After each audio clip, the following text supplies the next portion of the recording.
Semua nikmat yang Allah titipkan, upaya menggunakan semua nikmat yang Allah titipkan sesuai dengan apa yang Allah inginkan, sesuai dengan apa yang Allah inginkan dalam rangka mendekatkan diri kepada Allah Subhanahu wa taala. Upaya menggunakan semua nikmat yang Allah titipkan sesuai dengan apa yang Allah inginkan dalam rangka mendekatkan diri kepada Allah Subhanahu wa taala.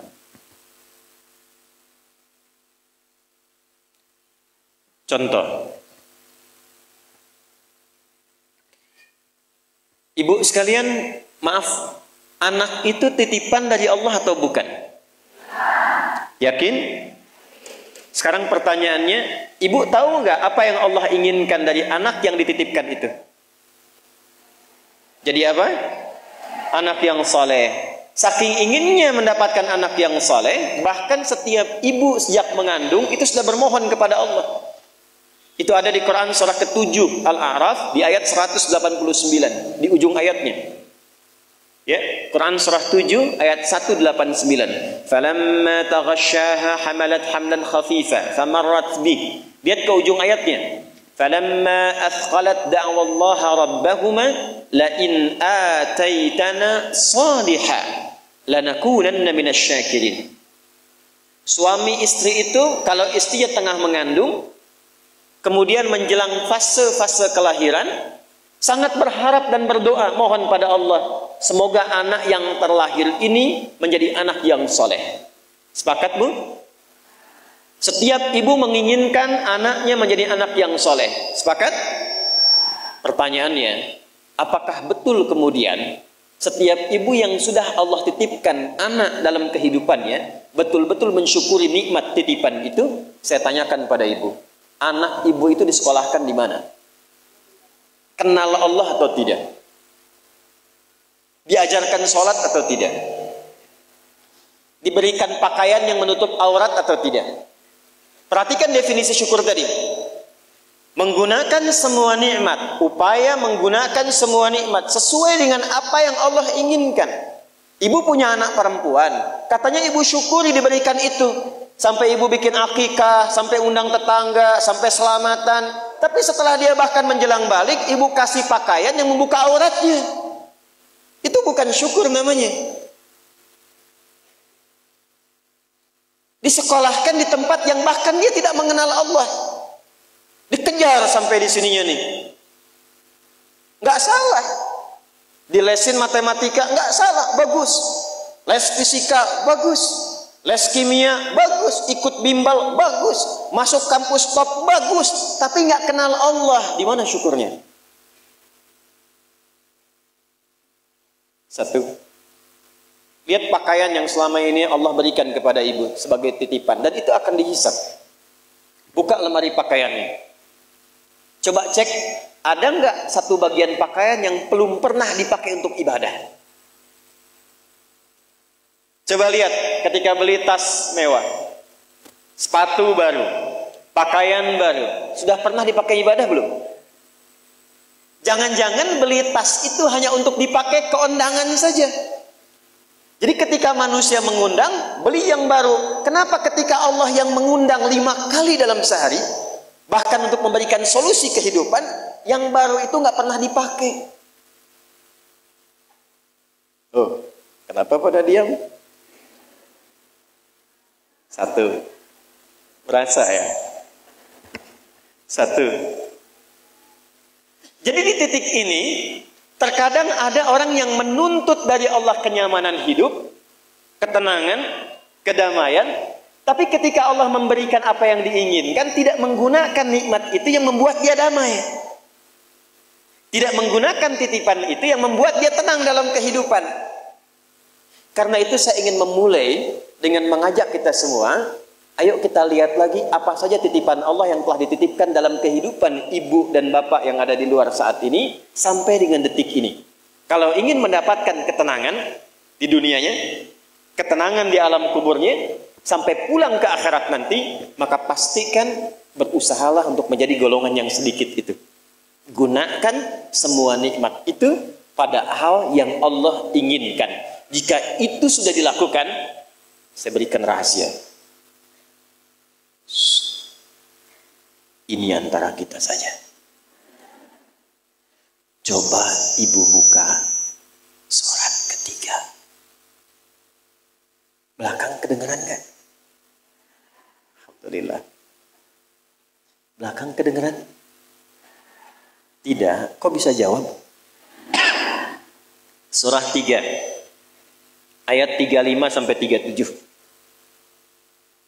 Quran surah 3 35 sampai 37. Sudah? إذ قالت امرأة عمران رب إني نذرت لك ما في بطني محررا فتقبل مني إنك أنت السميع العليم. Perhatikan, ini kisah tentang Hannah. Saya hanya akan ambil kisah ibu saja dalam Quran. Hannah itu istrinya Imran alaihi wassalam. Nanti punya saudari namanya Eliasobat. Orang barat menyebutnya Elizabeth. Betul, Elizabeth itu bahasa sananya untuk Eliasobat itu saudarinya Hannah. Nanti nikahnya Elizabeth dengan Nabi Zakaria. Hannah nikahnya dengan Imran. Ketika Hannah mengandung, sepakat suami istri ini ingin mensyukuri nikmat kandungan itu dengan mengharapkan lahirnya anak yang soleh. Maka apa yang terjadi? Untuk mendapatkan soleh itu maka dibuat persiapan. Ini hukum umum, Bu. Ibu kalau misalnya ingin memasukkan anaknya ke sekolah tertentu, kan disiapkan dulu ya dari awal. Ya, sekolahnya di mana, yang dibutuhkan apa, sebelum masuk udah siap-siap. Biayanya berapa, perlengkapannya apa, disiapkan jauh sebelum masuk. Begitu kan ya? Maka Hannah dan suaminya sudah menyiapkan. Nanti kalau anak ini terlahir, disiapkan tempat khusus supaya dia betul-betul menjadi anak yang soleh. Namanya mihrab. Mihrab itu tempat yang dikhususkan untuk bisa fokus ibadah, bertakarub kepada Allah saja. Nanti harus ada yang merawat. Yang mengajar, yang merawat itu harus orang yang paling soleh dan pintar di zamannya. Yang ketiga, disupport banyak doa. Dua-duanya sudah kompak. Siapapun yang kalau anak ini lahir masih hidup, entah ayah atau ibunya, teruskan cita-cita yang sudah menjadi komitmen ini. Maka ketika kandungan itu terus membesar dan siap menjelang persalinan, Imran meninggal. Jadi Imran itu meninggal dan Maryam nanti lahir dalam keadaan yatim. Maka lahirlah Maryam. Apakah ketika Maryamnya lahir, ayahnya sudah tidak ada, ibunya berhenti dari cita-cita yang sebelumnya menjadi komitmen? Tidak. Diteruskan itu. Maka ketika terlahir itulah kemudian apa yang sudah disepakati, berikan nama sesuai dengan harapan, isi dengan doa, siapkan tempat yang ingin diarahkan sesuai dengan cita-cita. Maka ayat 36-nya, falamma wada'atha qalat rabbi inni wada'tuha untha wallahu a'lamu bima wada'at wa laysa dzakaru kal untha. Harapannya lahir anak, kalau perempuan dia anak yang salihah, menjaga diri, menjauhkan dari perbuatan yang tercela, mendekat diri kepada Allah. Maka semua makna ini diwakili oleh satu nama, namanya Maryam. Maryam itu perempuan terhormat yang dekat dengan Allah. Kemudian setelah itu apa? Wa inni u'idzuha bika wa dzurriyyataha minasyaitonir rajim. Didoain terus, Bu. Didoakan. Setelah itu apa? Dipilihkan sesuai amanat dan kesepakatan dengan suami, cari orang paling pintar dan paling soleh. Dulu banyak yang berebut. Singkatnya terpilihlah Nabi Zakaria alaihissalam. Setelah itu apa?